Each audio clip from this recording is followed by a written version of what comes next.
So, congratulations is in order as clearly you guys took that series 2-0 against For the Kill. Hmm. Now, Thank you.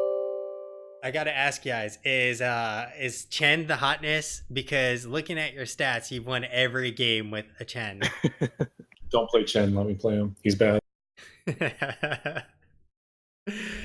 So, Shin is a terrible hero.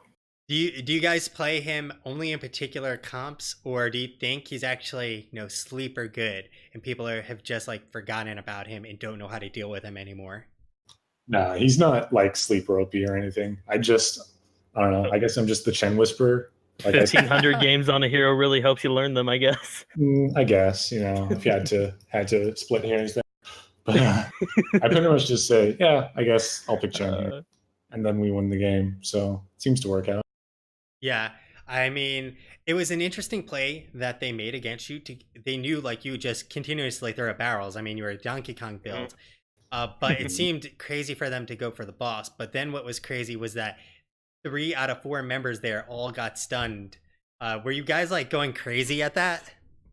Yeah, that was a little nuts. We just immediately dove in on them like, these people are crazy. Kill them. So I assume you were guys like you were all pretty much. This is game. We win. We win. Yeah, pretty much. It almost looked Mhm. dicey for like 1 or 2 seconds there on the boss point because like we only had 2 people, but then they all started sort of dropping, and we're like, okay, yeah, that's game. Yeah. Mhm. Now, have you guys played that cap before with the Avatar with the Chen as well? That was our first Avatar game. Yeah, Oh, I think wow. that was the first ever game in NGS. Yeah, it definitely looked and worked well for you guys. Like they picked obviously the Dahaka to help counter the global, but at the same time you had so much value with having the clones. Hmm. Now, game 2, I got to ask what happened there? I mean, it was one of the craziest series I've seen out of especially storm teams. Like people dropping like flies across the game in multiple different team fights. So what was the story around that? Silly Man. calls. Yeah, there was some weird calls there, but I think the main thing was, well, from where I was on my good old solo lane island, I pressed the tab button and I saw KT had like 0 stacks like Yep. 5 minutes into the game, and I was like, all right, that's a good game. Yeah, I basically commented it was when I saw it. I think it was 2 at 6 minutes or something. I was like, Mhm. he's probably actually not going to complete this before the game is over, which means that they pretty much lose the game. He's going to do no damage. We learned from our mistakes last time we played against Kel'Thuzad. Yeah, we've had trouble playing against Kel'Thuzad in the past. I think our last series he finished his stacks completely within the 5 minutes. Yeah, Oh, yeah, that's rough. Hmm. Now, We learned. uh, you were saying the calls were kind of weird. Who makes the shot calls then for you guys? That's a combination of a lot of people, mainly me and this though. Okay. yeah.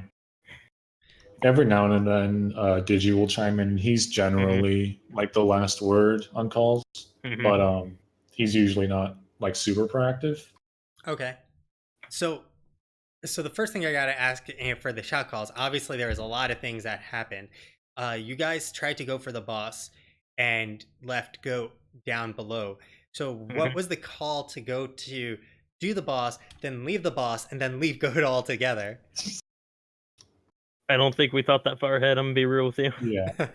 I think Okay. it was just there was a boss call. I called that I would go and finish the objective, and then it went south. Okay. It was originally like we called for boss, then we took a little too long to get onto it, and then we're like, no, it's not good anymore. And then we left, and then we're like, okay, just leave goat down there for the temple, and we do whatever top, Mhm. whatever. And then things sort of happened after that. That makes sense. Someone just forgets about like, well, they have X amount of people up and they can still rotate on us. Uh, yeah, that kind of stuff obviously happens. It's Now, okay. It was a calculated throw. Yeah. now, how were those team fights going down? Because was it just like chaotic the comms? Was it Yes. okay? Everyone all over the place, like I'm focusing so and so, and everyone still splits their focusing. Yeah, it was pretty chaotic until like someone got stunned, and then we were like, okay, kill this person, but still we would only have like 2 people killing that person. Mm-hmm. But like every now and then it seemed to work out, I guess. Mm-hmm. Oh So, yikes! Sky Temple, how much practice have you guys had on that? Because it's not a very common map, I feel, nowadays, either because teams don't prioritize it or they just ban it. Yeah, We have I very think little practice on Sky Temple, I think. yeah, I think that was our first NGS game on Sky Temple. Mm-hmm. Wow. It's multiple weeks, no one plays Sky Temple Yeah, dead map. yep. Maybe Nobody it's likes our it, just sleeper like for map. Who Sky. knows? That's right. Now, how do you guys feel about your drafts? I thought the Avatar draft, like when I first saw that, I was like, I think you guys have a good draft, but also Chen was being drafted into a lot of CC. Were you at all concerned about, like, obviously they had the ETC slide, the knockback, the tongue, the isolation? Were you just kind of like, meh, we're gonna just like wreck them? Not at all. I'm not like generally worried about the amount of interrupts on the enemy team when I pick Hmm. Chen. I'm just looking at barrel target. Okay, that makes a lot of sense. So really, you're just playing for the disruption on Chen and Mhm. bringing like a GC target back to your team or pushing Right. someone away. That makes a lot of sense. Now, the Greymane. Obviously, you guys picked Greymane in 2 games. I don't see a lot of Greymane that I say that much in the Storm division. Do you feel he's undervalued then, in general? Not really. I think he just sort of fit what we were trying to do. Like in both games, we sort of really want to be able to push very heavily, Hmm. and Greymane is really good at doing that. That makes So he just sense. sort of happened to fit in 2 times. Yeah, Mm-hmm. he does have significantly more push potential than a lot of other assassins. So, how do you guys feel after this series? Do you feel great that you got the 2-0? Do you feel like you need to go back and clean things up, especially after the second game? Or do you feel like, you guys were just so excited after the first win that some crazy stuff happened in the second game? Well, I mean, we had plenty of time to calm down after that first game. Ooh. Oh yeah, there was a Yeah, lot of cooldown time there. That's yeah. true. That's true. But yeah, I think generally, I mean, we're obviously happy to have won the series. But given our past performances against other teams, like there's no time to be celebrating. Like we still got a lot of work to do. Mm-hmm.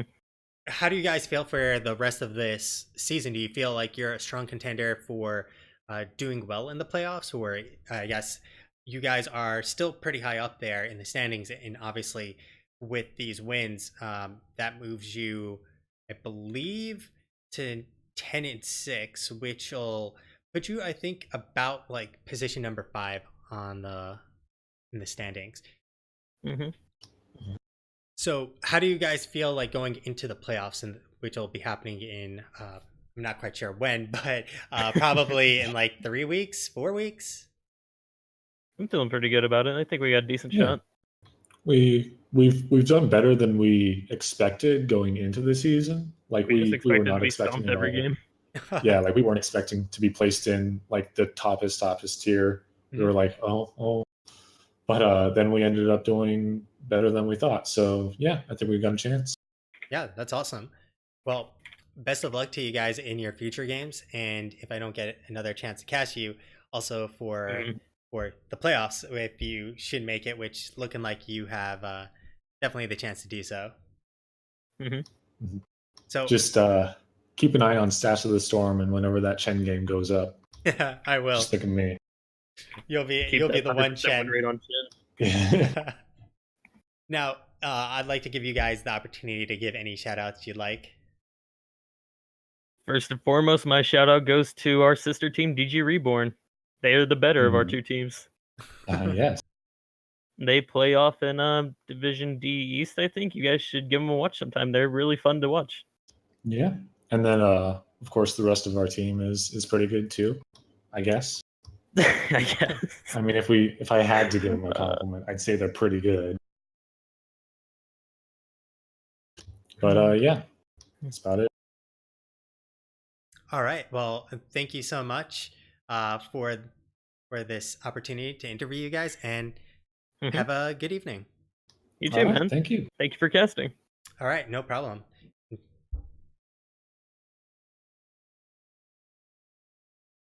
All right, guys. I would like to say thank you all. Um,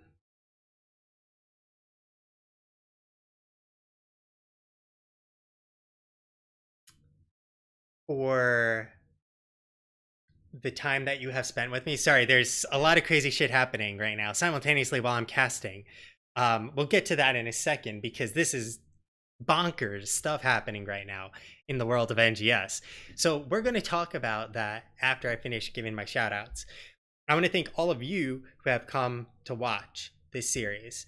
And any of you who didn't enjoy it, please let me know what you want to see improved.